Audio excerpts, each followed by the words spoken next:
ई अध्यापक आपका स्वागत करता है। नमस्कार प्यारे बच्चों, आज हम करेंगे बाल महाभारत का अध्याय 7 भीम। भीम जो है वो पांडव पुत्र है। 5 पांडवों और धृतराष्ट्र के 100 पुत्र जो कौरव कहलाते थे, हस्तिनापुर में साथ साथ रहने लगे।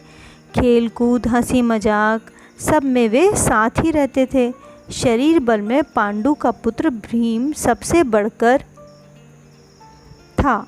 खेलों में वह दुर्योधन और उसके भाइयों को खूब तंग किया करता था। यद्यपि भीम मन में किसी से वैर नहीं रखता था, मीन्स दुश्मनी नहीं रखता था, और बचपन के जोश के कारण ही ऐसा करता था, क्योंकि भीम जो है वो शारीरिक बल उसका वो बहुत ही लंबा तगड़ा चौड़ा था। तो वो क्या करता था, सभी गेम्स में जीत जाता था, और दुर्योधन जो है उसको ये सब बुरा लगता था। फिर भी दुर्योधन तथा उसके भाइयों के मन में भीम के प्रति द्वेष भाव बढ़ने लगा, मतलब वो उससे जलसी करने लगे। इधर सभी बालक उचित समय आने पर कृपाचार्य से अस्त्र विद्या के साथ साथ अन्य विद्याएं भी सीखने लगे। मीन्स वो गुरुकुल में जाकर वो स्टडी करने लगे। विद्या सीखने में भी पांडव कौरवों से आगे ही रहते थे। इससे कौरव और खींचने लगे, मतलब वो उनसे स्टडीज़ में भी आगे थे तो उनको और गुस्सा आता था। दुर्योधन पांडवों को हर प्रकार से नीचा दिखाने का प्रयत्न करता रहता था। भीम से तो उसकी ज़रा भी नहीं पटती थी, मतलब वो बिल्कुल भी पसंद नहीं करता था भीम को। एक बार सब कौरवों ने आपस में सलाह करके यह निश्चय किया कि भीम को गंगा में डुबोकर मार डाला जाए और उसके मरने पर युधिष्ठिर और अर्जुन आदि को कैदी करके बंदी बना लिया जाए।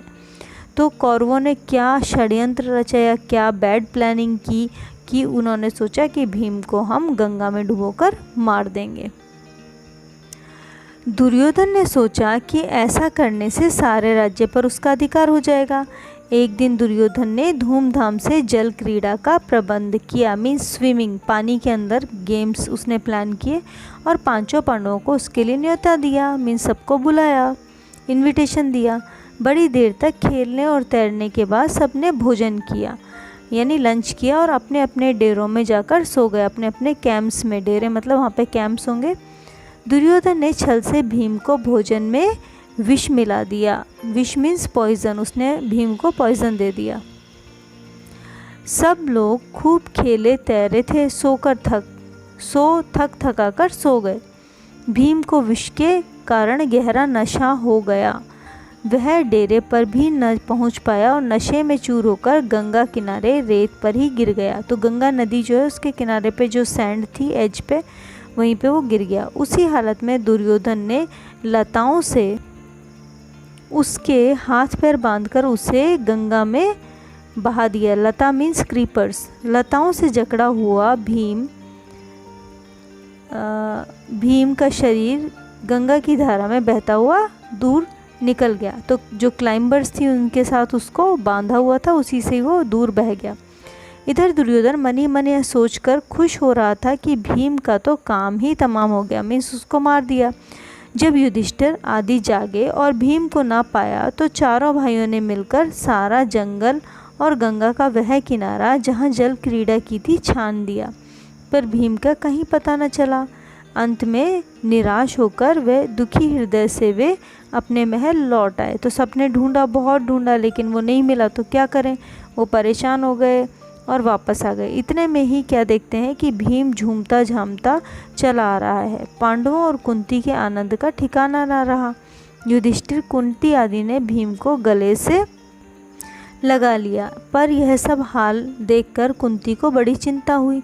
उसने विदुर को बुला भेजा और अकेले में उनसे बोली। तो कुंती जो है उसको समझ में आ गया कि पांडवों और कौरवों के बीच में जो जलसी है उसी के कारण से ऐसा हुआ है। तो उसने क्या किया, विदुर को बुलाया।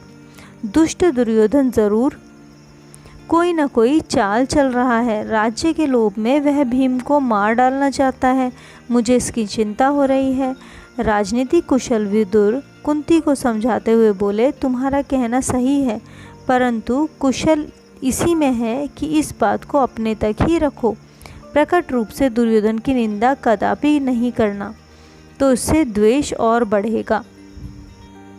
तो तो जब कुंती ने विदुर से कहा कि जो दुर्योधन है वो राज्य के लालच में भीम को मार देना चाहता है, तो विदुर ने उसे क्या सलाह दी कि तुम, ये मैं भी जानता हूँ कि ये सच है, लेकिन तुम ये बताना मत, किसी से भी जिक्र नहीं करना, क्योंकि समय जो है वो ऐसे ही है, अगर आप किसी और को बताओगे तो आप इनके बीच में वापस से द्वेष जो है वो और भी अधिक बढ़ेगा। और इस समय राजा कौन था? वो था धृतराष्ट्र, जो दुर्योधन का पिता है। इस घटना से भीम बहुत उत्तेजित हो गया था। उसे समझाते हुए युधिष्ठिर ने कहा, भाई भीम, अभी समय नहीं आया, तुम्हें अपने आप को संभालना होगा। इस समय तो हम पांचों भाइयों को यही करना है कि किसी प्रकार से एक दूसरे की रक्षा करते हुए बचे रहें। तो दुर्योधन, भीम जो है उसको गुस्सा आता है इस चीज़ से, जैसे उसे पता चलता है कि कौरवों ने उसे मारने की साजिश की, लेकिन दुर्योधन उसे संभालते हैं और कहते हैं कि हमें चुप रहना चाहिए। भीम के वापस आ जाने पर दुर्योधन को बड़ा आश्चर्य हुआ, उसका हृदय और जलने लगा, मतलब उसके अंदर जलसी और भी बढ़ गई कि मैंने तो इसे मार दिया था और यही सोच के खुश हो रहा था, ये तो वापस से आ गया। तो अब हम अगला अध्याय पढ़ेंगे। आप लोगों को अगर कुछ समझ में नहीं आया है तो प्लीज़ मुझसे कमेंट बॉक्स में पूछें। Thank you. हमारे चैनल को सब्सक्राइब करना ना भूलें।